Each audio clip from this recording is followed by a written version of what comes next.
Welcome to the cheating channel. Evelyn was a beautiful, athletic woman. However, in the minds of many, the key word was. For me, that's not the case.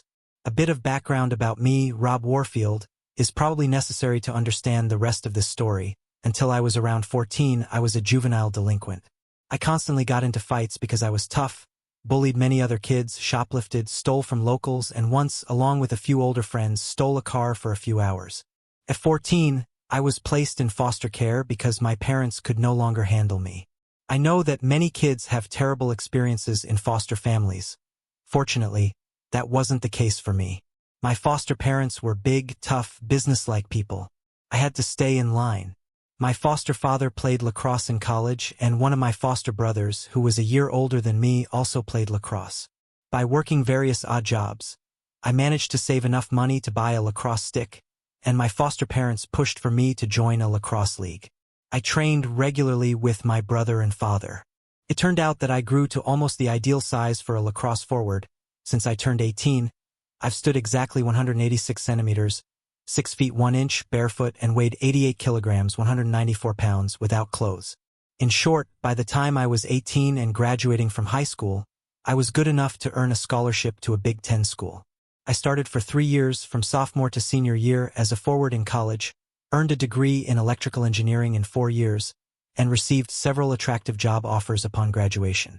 I met my wife, Jasmine, a marketing specialist from the ACC school, shortly after she graduated.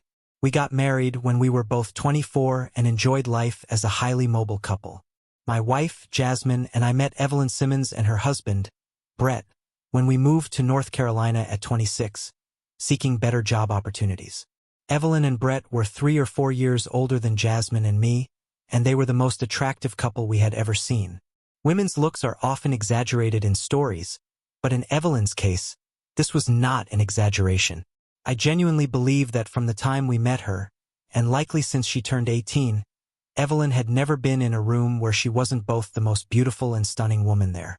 I don't claim to be an expert on male appearance, but judging by women's reactions, Brett was nearly in the same league as Evelyn when it came to looks. Although I liked Evelyn, I admit she was initially a bit stiff, but she was clearly also kind and empathetic.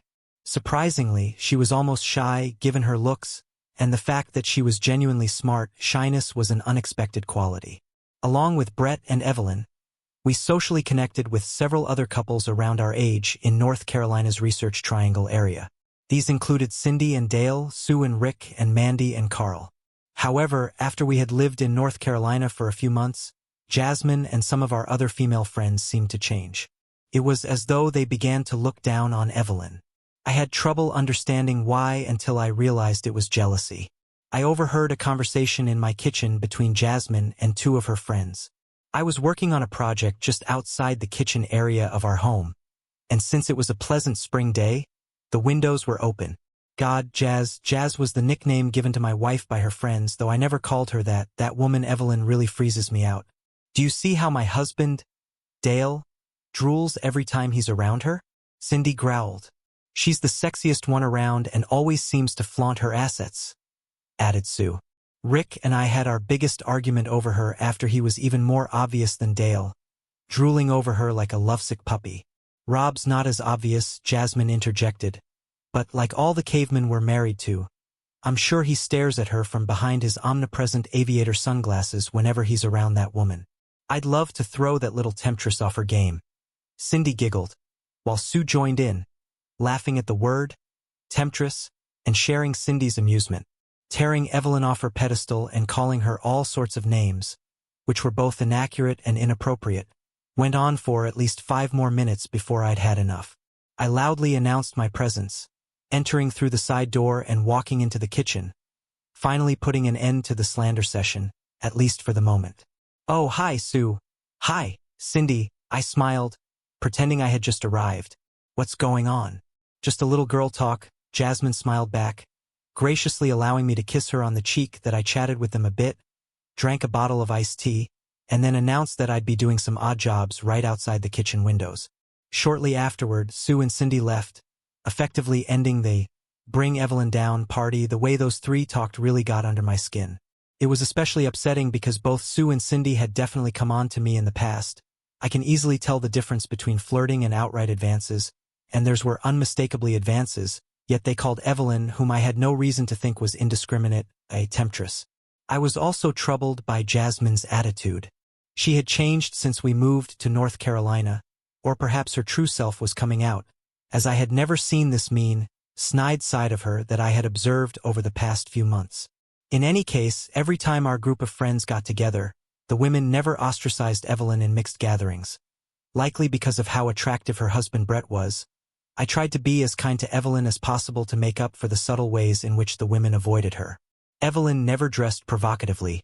She simply possessed such natural beauty, allure, and poise that she couldn't hide it. We had been living in the Research Triangle area for about a year when tragedy struck. Evelyn was in a serious car accident and ended up with significant facial injuries, and her left leg had to be amputated below the knee. Even after months of plastic surgery and rehabilitation, she still didn't look quite the same, partly because the left side of her face was covered in scars that no plastic surgeon, however skilled, could fully remove. The saddest part was how the other women reacted to her misfortune. Although they seemed sympathetic in Evelyn's presence, they appeared almost joyful behind her back. I wouldn't have been surprised if at least Sue, Mandy, and Cindy, and I hoped not Jasmine, were pleased that the temptress Evelyn had been taken down a few notches. The way Evelyn was treated wasn't my only complaint. Jasmine had definitely changed, and by the time we had lived in North Carolina for about 18 months, I was liking Brett, Rick, Dale, and Carl less and less each time I interacted with them. They all played football at small colleges, Division III, and, for some reason, thought it was better than my playing lacrosse at a Big Ten school. I never tried to explain how naive that was. Athletes in conferences like the Big Ten are generally on a completely different level compared to Division III athletes. Jasmine seemed less affectionate than when we got married, far more snide, and increasingly concerned with material things.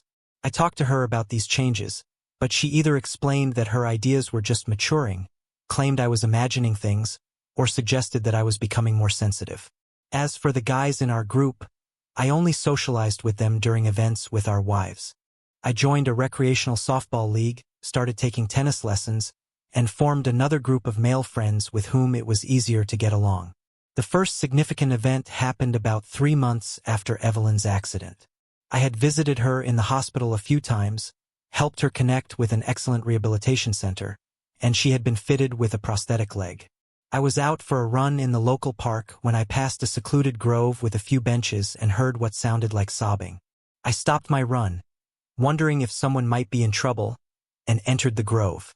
Evelyn was sitting on a bench, crying. That I approached Evelyn, sat down beside her, and touched her hand before she even realized it was me. She flinched when I touched her, but when she saw it was me, she leaned her head on my shoulder and continued crying. I held her and simply let her cry for a few more minutes.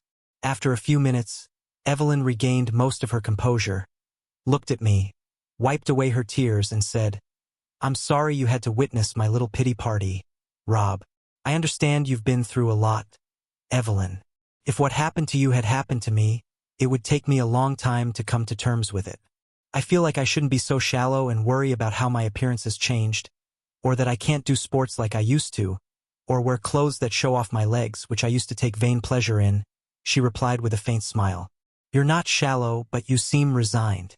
You don't need to resign yourself. You can have just as good a life as before. Not with this horrible scar on my face," Evelyn scoffed, turning her left side toward me, "or this artificial leg," she continued, tapping her left shin, which produced a metallic sound.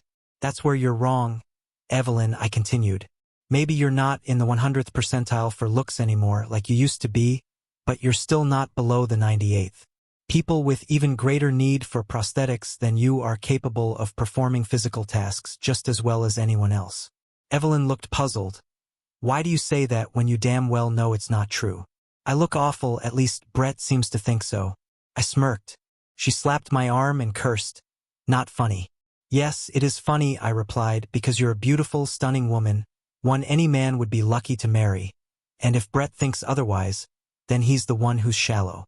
After a long pause, she remarked, "You must be blind." "No, actually, I see very well. I'm lucky with my eyesight.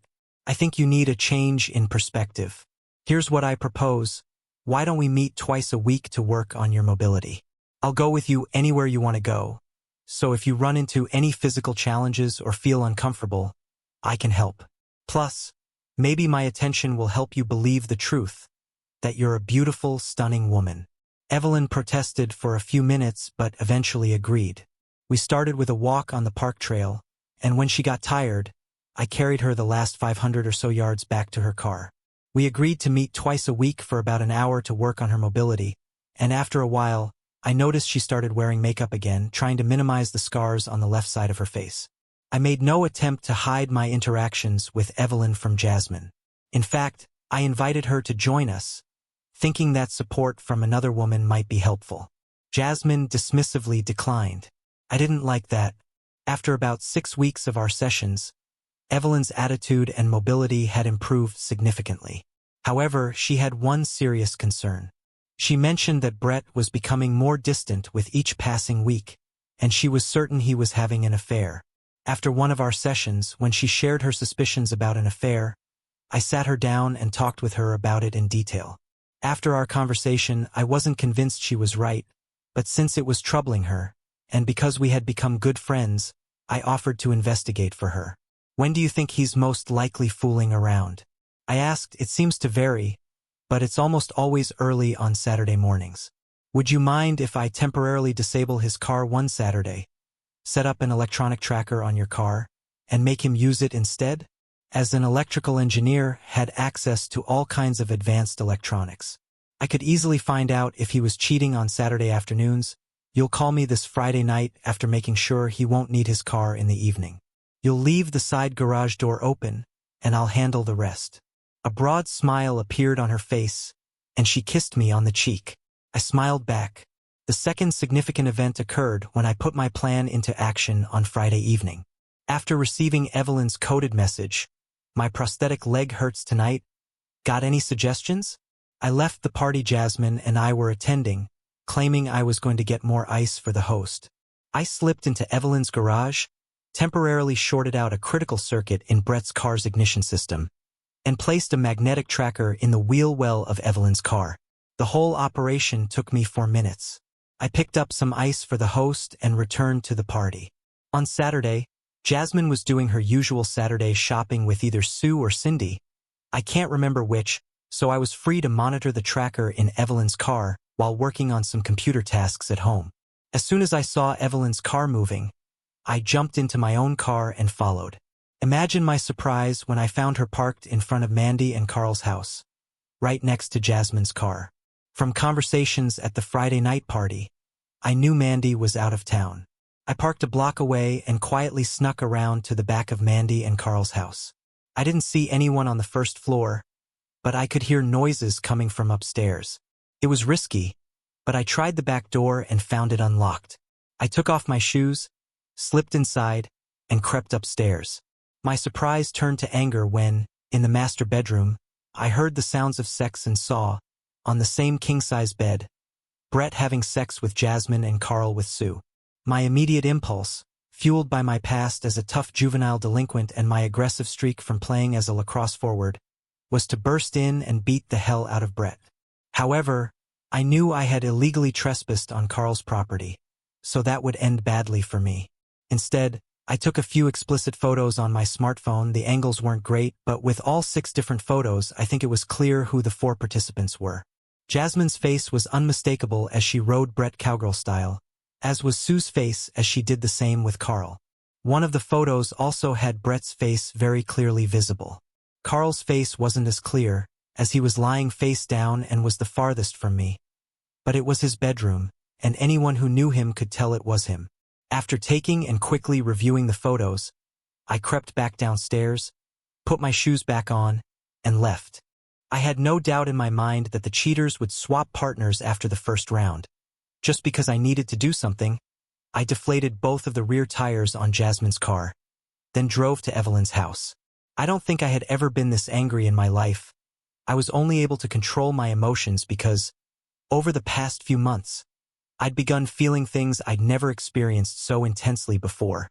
I called Evelyn on my way to her place, told her I wanted to talk, and asked her to get some drinks.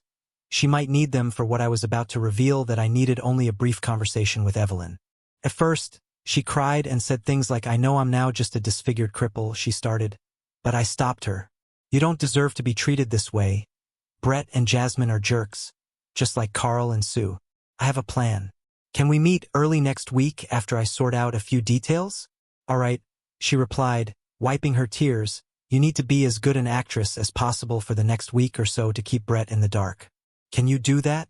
Wiping away the last tear and giving her face a defiant look, Evelyn replied, "Yes, I can.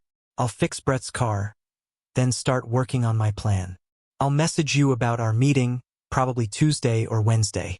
"Thank you, Rob," Evelyn said with a small smile and kissed me on the cheek.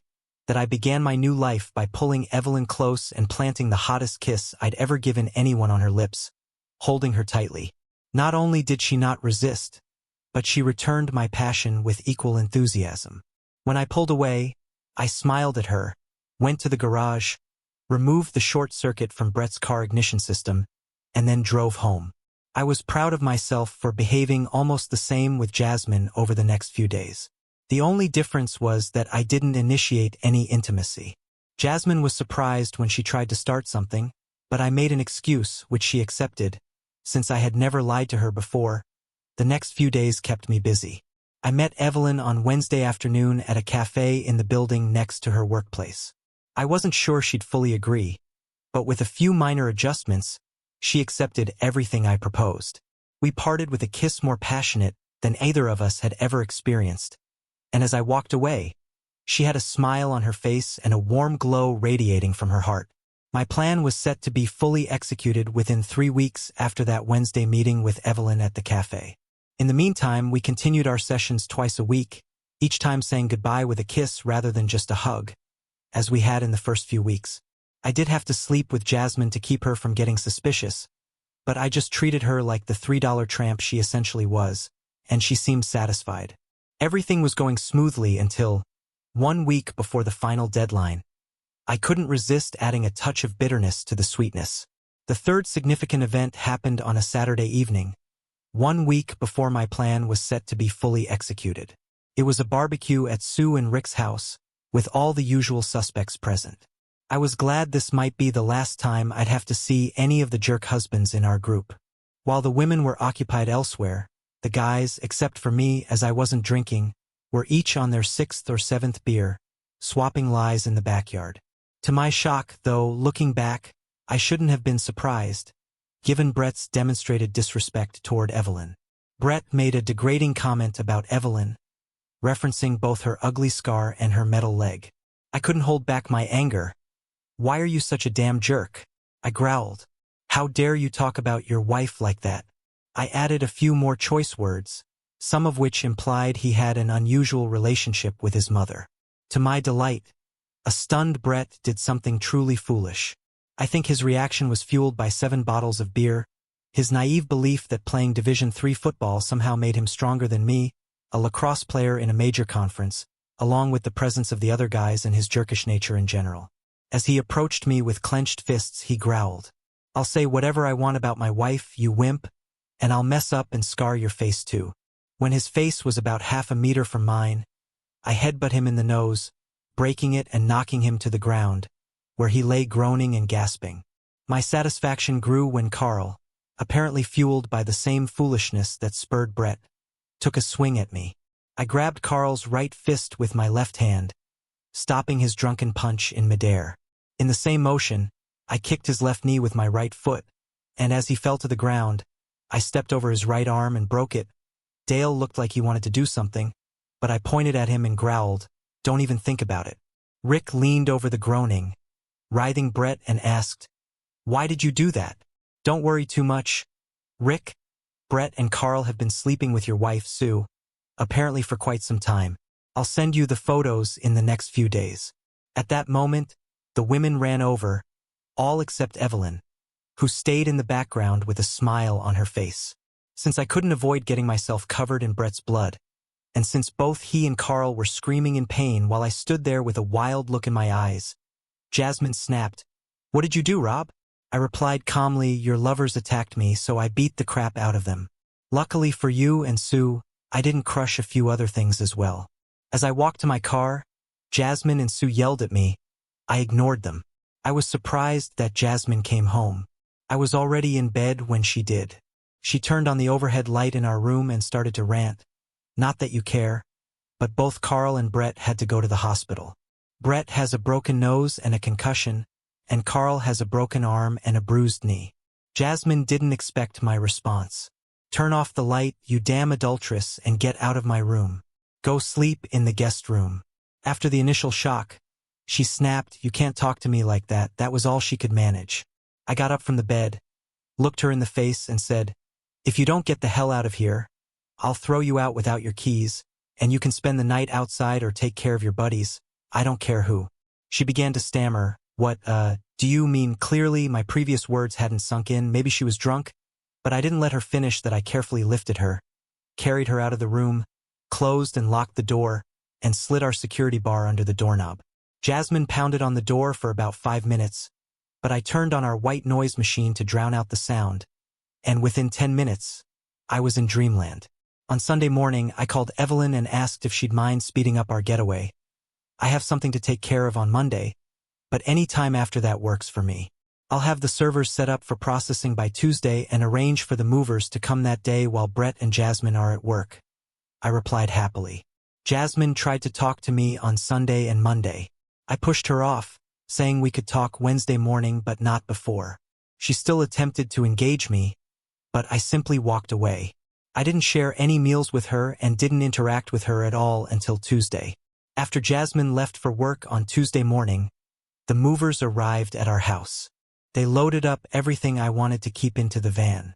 Then, after confirming Brett had left, I followed them to Evelyn's house, where we loaded up all the items she wanted to take from her home. As the movers were finishing up, a guy we'd hired to drive Evelyn's car to Austin, Texas, showed up, and we handed him the keys and instructions. Once the movers and the driver were taken care of, I called and arranged for Brett and Jasmine to be served at their offices. At the same time, I sent photos of the cheaters from my phone to Rick, Mandy, Brett, and Jasmine.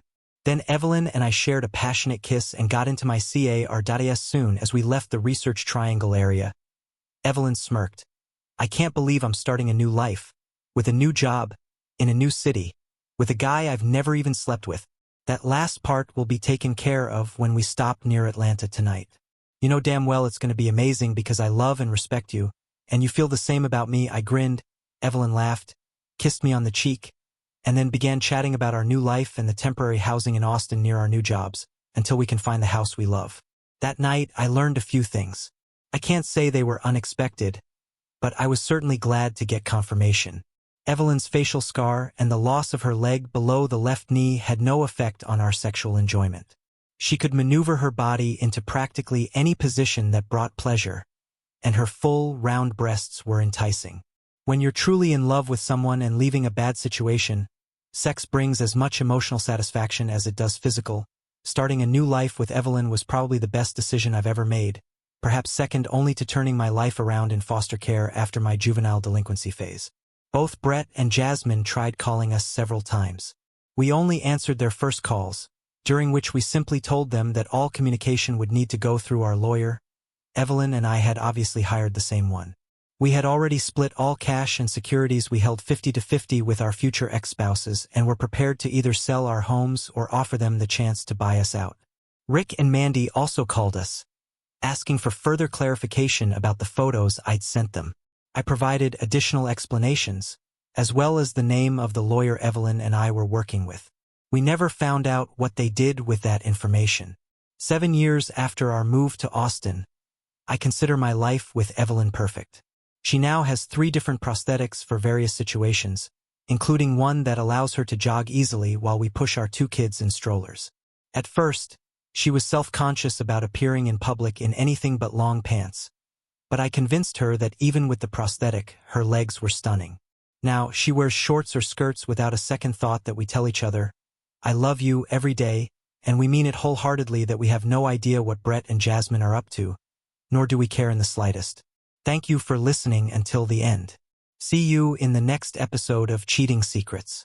Take care of yourself and your loved ones. Goodbye.